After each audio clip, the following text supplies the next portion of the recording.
दुनिया का सबसे बड़ा अंधविश्वास ये है कि दूसरे मर्दों से हलाला करवाने से बेगम पाक हो जाती है। ये स्टेटमेंट हमारा नहीं बल्कि एक फेसबुक यूजर का है जो पेशे से पत्रकार है। खैर, हम सोशल मीडिया की सुनी सुनाई बातों की नहीं, असल मुद्दे की बात करेंगे और वो ये है कि ये हलाला होता क्या है और क्या फर्क है आजकल होने वाले हलाला और शरीयत के असली हलाला में, आज की हमारी इस वीडियो में। तो दोस्तों, हलाला मुस्लिमों का एक रिवाज है जिसके जरिए तलाक के बाद वापिस अपनी बेगम के साथ रिश्ते के बंधन में बंधा जा सकता है। मतलब कि अगर कोई मुस्लिम शौहर अपनी बेगम को तलाक दे देता है तो वो उससे दोबारा तब तक शादी नहीं कर सकता जब तक वो औरत किसी दूसरे की बेगम बनकर उसे तलाक न दे दे। मतलब ये कि तलाक दी हुई बेगम से दोबारा शादी करने के लिए पहले उसे किसी और की बेगम बनाना जरूरी है। और दोस्तों, इसी रिवाज को हलाला कहते हैं। पर इसे समझना इतना आसान नहीं जितना मैंने आपको 2 लाइन में समझाया है। इसके रीति रिवाज काफी पेचीदा है और इसके असल मायने बिल्कुल अलग। बता दें कि मौजूदा वक्त में खुद मुसलमान समुदाय के लोगों ने ही हलाला के असली मतलब को बदल दिया और सिर्फ अपने मतलब और माली फायदे के लिए। आलम यह है कि हलाला का असली मतलब आज लोगों की नजर और समझ से दूर चला गया है और सभी लोग उसकी एक नई तस्वीर देख रहे हैं, जिस वजह से मुस्लिम महिलाओं की जिंदगी 3 तलाक के इस्तेमाल और उसके बाद होने वाले हलाला की वजह से और भी बदतर हो जाती है। जानकारी के लिए बता दें कि आज के समय में हलाला 2 तरह के होते हैं, जैसे कि हल्ला और खुला। अब इनका क्या मतलब है, ये समझने से पहले हलाला के मूल रूप को समझना जरूरी है और ये भी कि मुसलमानों का ये रिवाज सबकी नजर में आया कैसे। तो दोस्तों, इस्लाम में हलाला का मूल मतलब होता है कि एक तलाकशुदा औरत अपनी मर्जी से किसी दूसरे मर्द से शादी कर सकती है और इत्तेफाक से अगर उसका ये रिश्ता भी ना निभे और उसका दूसरा शौहर भी उसे तलाक दे दे या फिर मर जाए, तब ऐसी सिचुएशन में वो औरत अपने पहले पति से दोबारा निकाह कर सकती है। मतलब ये कि ये सब कुदरती तौर पर हो, बिना किसी प्लानिंग के, तभी इसे असल इस्लामिक हलाला माना जाएगा, जो उस महिला और पुरुष को एक बार फिर से जोड़ने का मौका देता है। अब चूंकि शरिया के मुताबिक ये इत्तेफाक से हो तो ही जायज है, लेकिन जानबूझकर या फिर योजना बनाकर किसी और मर्द से शादी कराना और फिर उससे सिर्फ इसलिए तलाक ले लेना ताकि वो अपने पहले शौहर से निकाह कर ले, तो ये साजिश तो अल्लाह के रसूल यानी कि सल्लल्लाहु अलैहि वसल्लम के मुताबिक भी गलत बताई गई है। अब दोस्तों, आपको ये बताते हैं कि ये मामला सबकी नजर में कब और कैसे आया। हालांकि इस बात को लेकर बहस तो काफी पुरानी है,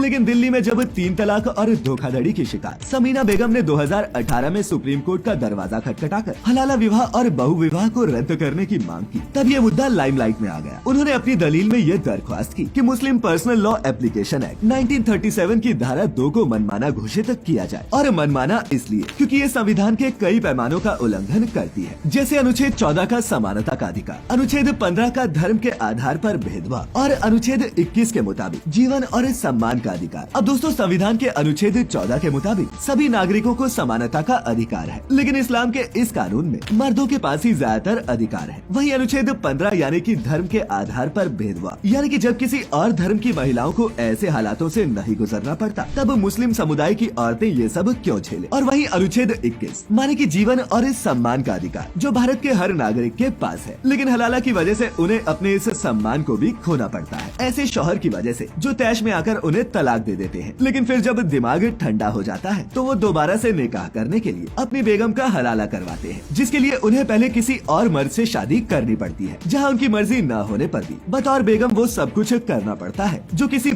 की पीड़ा से कम नहीं होता। लेकिन दोस्तों, सवाल तो ये है कि क्या इस्लाम में हलाला का यही मतलब है या फिर कुछ अलग, जिसे अपनी सुविधा के मुताबिक बदल दिया गया। तो आइए सबसे पहले आपको हलाला के नए रूप के बारे में बताते हैं। तो दोस्तों, हलाला का नया रूप है हल्ला। अब दोस्तों, ये तो बड़े इत्तेफाक के चलते ही होता है जब पहला पति फिर से अपनी बीवी से शादी करना चाहे, लेकिन इस्लाम में तलाक के लिए किसी इत्तेफाक की जरूरत नहीं। अक्सर होता ये है कि 3 तलाक की आसानी के चलते गुस्से में बिना सोचे समझे मर्द 3 बार तलाक तलाक तलाक बोल देता है और अपनी बेगम को खुद से जुदा कर लेता है। लेकिन जब बाद में उन्हें अपनी गलती का एहसास होता है तो वो अपना संबंध फिर से उसी औरत से जोड़ना चाहता है। लेकिन इस्लाम में ऐसा करना आसान नहीं, क्योंकि फिर से संबंध जोड़ने के लिए पहले निकाह हलाला जरूरी है, यानी कि अपनी बेगम का किसी और से निकाह कर उससे तलाक लेना जरूरी होता है। अब भला ये कैसे हो, कैसे कोई उसकी बेगम से सिर्फ तलाक लेने के लिए शादी करे। तो दोस्तों, इसके लिए ढूंढा जाता है कोई ऐसा आदमी जो इसके लिए राजी हो, और ऐसे काम के लिए अक्सर किसी बुजुर्ग को ही चुना जाता है, जो कुछ पैसे लेकर निकाह हलाला कर ले, क्योंकि कई मामलों में ये भी देखा गया है कि अगर इस रस्म के लिए किसी नौजवान या फिर सगे संबंधी को चुना जाता है तो ऐन मौके पर वो तलाक देने से मुकर जाते हैं, और कभी कभी तो इसमें उनकी बेगम की भी रजामंदी होती है, जिसके बाद होता है लड़ाई झगड़ा और पड़ते हैं कोर्ट पुलिस के चक्कर। लेकिन दोस्तों इसका भी इंतजाम है। अगर मौलवी हलाला मान ले और समझे कि हलाला हो गया तो मौलवी को मिलाकर किसी ऐसे इंसान को तय कर लिया जाता है जो निकाह के साथ ही औरत को तलाक दे दे, और इसी प्रक्रिया को हुल्ला कहते हैं। और बकायदा ये कहीं कहीं बिजनेस के रूप में भी चलता है, जहाँ मौलवी के कनेक्शन के ही कुछ लोग होते हैं जो निकाह के साथ ही तलाक के लिए फीस चार्ज करते हैं। लेकिन आपको बता दें कि हलाला का ये रूप इस्लाम की शरीयत के मुताबिक नहीं है, ये तो बस लोगों के दिमाग की उपज है। तो आइए अब आपको हलाला का असली मतलब भी समझाते हैं जिसे इस्लाम मानता है। लेकिन उससे पहले ये बता दें कि 3 तलाक का ये मतलब बिल्कुल नहीं होता कि एक ही बार में तलाक तलाक तलाक बोल दो और रिश्ता खत्म। बजाय इसके 3 तलाक होने में 3 महीने या फिर उससे कुछ ज्यादा वक्त लग जाता है। बता दें कि अगर किसी महिला और पुरुष के रिश्ते इतने बिगड़ चुके हो कि उनमें सुधार की कोई गुंजाइश न रह गई हो तो काजी और गवाहों के सामने पुरुष महिला को पहला तलाक देता है, जिसके बाद दोनों करीब 40 दिन साथ गुजारते हैं लेकिन शारीरिक संबंध नहीं बना।